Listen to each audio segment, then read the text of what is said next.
മീൻ വാങ്ങാൻ ചേട്ടൻ പോയിട്ടുണ്ടെന്ന് അറിഞ്ഞപ്പോഴേ എനിക്ക് ഭയങ്കര എനർജിയാണ് ചോറും കറിയും വയ്ക്കാൻ. ഇല്ലെങ്കിൽ ചോറ് മാത്രം ഞാൻ റൈസ് കുക്കറിൽ തിളപ്പിച്ച് വെച്ചിട്ട് 12 മണി വരെ വായി നോക്കിക്കൊണ്ടിരിക്കും കറി എന്തുണ്ടാക്കണമെന്ന്. പിന്നെ ഞാൻ എന്തെങ്കിലുമൊക്കെ ആലോചിച്ച് തട്ടിക്കൂട്ടി ഓരോ വിഭവങ്ങൾ ഉണ്ടാക്കുന്നതാണ് മിക്ക ദിവസങ്ങളിലും. അപ്പോൾ ഇന്ന് മീൻ കിട്ടുമെന്ന് അറിഞ്ഞതുകൊണ്ട് ഞാൻ ആദ്യമേ തേങ്ങയൊക്കെ തിരുകി ഓരോ ഐറ്റത്തിനങ്ങ് മാറ്റി വെച്ചു. കുറച്ച് കോവയ്ക്ക ഇരുന്നേനും മെഴുക്ക് വരട്ടാനും വെച്ചു. പിന്നെ അവിയലിനാണെങ്കിൽ ഇവിടെ പഴുപ്പിക്കാൻ വേണ്ടി കഴിഞ്ഞ ചൊവ്വാഴ്ച വാങ്ങിക്കൊണ്ട് വന്നതാണ് അവിടെ മലയാളിക്കടയിൽ വന്ന സമയത്ത്. അത് ഇന്ന് വരെയും പഴുത്തിട്ടില്ല. അപ്പോൾ അതിൽ നിന്ന് ഞാൻ ഒരെണ്ണം എടുത്തങ്ങ് അവിയലിനാക്കി വെച്ചു. വേറെ വലിയ പച്ചക്കറിയൊന്നും ഇല്ലായിരുന്നു കേട്ടോ. പിന്നെ മീൻ കൊണ്ടുവന്നു. ഇപ്രാവശ്യം മുറിച്ച് വാങ്ങിക്കൊണ്ട് വരാൻ പറഞ്ഞു. എനിക്ക് വയ്യ, വീഡിയോയിൽ വലുതെടുത്ത് കാണിക്കണമെന്ന് ആഗ്രഹമുണ്ട്. പക്ഷേ വീട്ടിൽ ഈ ഒട്ടും സൗകര്യമില്ലാത്ത അടുക്കളയ്ക്കകത്ത് കൊണ്ടിട്ട് മുറിച്ചതിന് ഞാനൊരു പരുവമാക്കും. ഒന്നാമത് എൻ്റെ കത്തിയൊക്കെ ആകപ്പാടെ പോയിരിക്കുകയാണ് കേട്ടോ.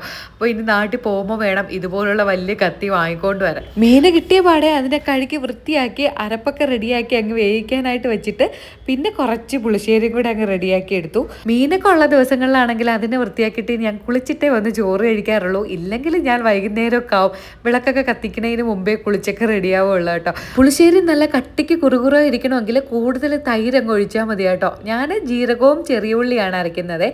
അപ്പോൾ ഇന്ന് നമ്മുടെ ചോറും പുളിശ്ശേരിയും കോവയ്ക്ക മെഴുക്കുവരട്ടിയും അവിയലും നല്ല അടിപൊളി ചൂരമീൻ കറിയും ഞങ്ങൾ തേങ്ങ അരച്ച് വെക്കാറുള്ളൂ. എനിക്കിപ്പോൾ ഇങ്ങനെ വല്ലാതെ മുളകിട്ട് കറി വെക്കണമെന്നൊക്കെ ആഗ്രഹമുണ്ട്. എന്നാലും മീൻ കിട്ടുമ്പോൾ പണ്ട് കഴിച്ചങ്ങ് ശീലിച്ചതുകൊണ്ട് പെട്ടെന്ന് അങ്ങ് തേങ്ങ അരച്ച് കറിയാക്കും. ആദ്യം മീനും കൂടെ വറക്കാമെന്ന് വിചാരിച്ചിരുന്നതാണ്. പിന്നെ ഇത്രയും കറിയുള്ള സ്ഥിതിക്ക് പിന്നെ ഞാനങ്ങ് മടിച്ചു കേട്ടോ. ഇത്രയും തന്നെ ധാരാളം.